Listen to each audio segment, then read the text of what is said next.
fashion show. There's something celebratory about people gathering together to experience magic. Before going here, we were saying to each other, when was the last time we went to see a fashion show? How important is it for a designer to have a muse like Lady Gaga these days? I think it's hugely important. I mean, we all need muses to inspire us. I wish there were a Gaga in every show. It was a fashion week of extremes in Paris. While John Galliano hit a personal low, a number of his colleagues hit professional highs. I think that whole sexy bling bling thing is really over. And minimalism too. There's sort of something in between those two extremes that I think women and designers are finding interesting right now. I think, we're seeing a real embrace of what I would call a return to modesty. It's much sexier when a woman is covered up. Of course, I think it's much more sensual. We're seeing a lot of turtlenecks, a lot of higher necklines.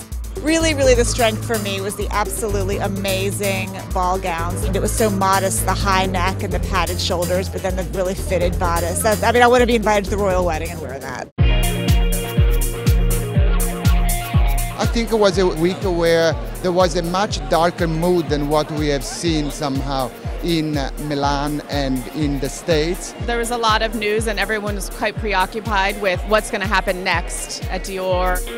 It was a very somber mood, and having the workroom, the Petit Main come out at the end, I thought was important. I don't think they were clapping for themselves. I think they were clapping for the House of Dior.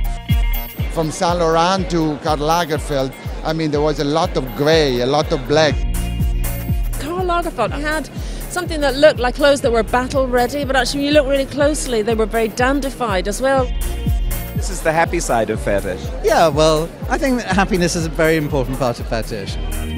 It's inexplicable, which is what's so fantastic about it. I don't know why I love what I love, but I love that I don't know. And for me, the highlight of the week was Heide Ackermann.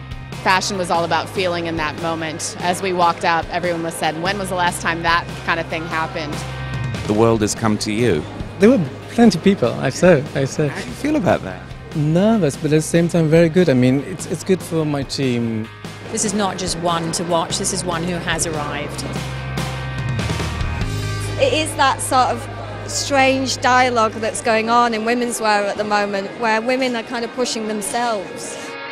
I wanted to bring in some lightness. Light fabrics is something that we haven't explored that much since I've been at Celine. We're not a very curvy brand, and this season we wanted to take the curve and bring it into the sleeve. Feminine side of Sarah gives a new dimension of elegance, and I hope if Miss Middleton hasn't booked her, she should be booking her when she sees these pictures. It's actually quite a palette cleanser. When we started out in New York with 70s and then went through Milan with 60s and all of this colour.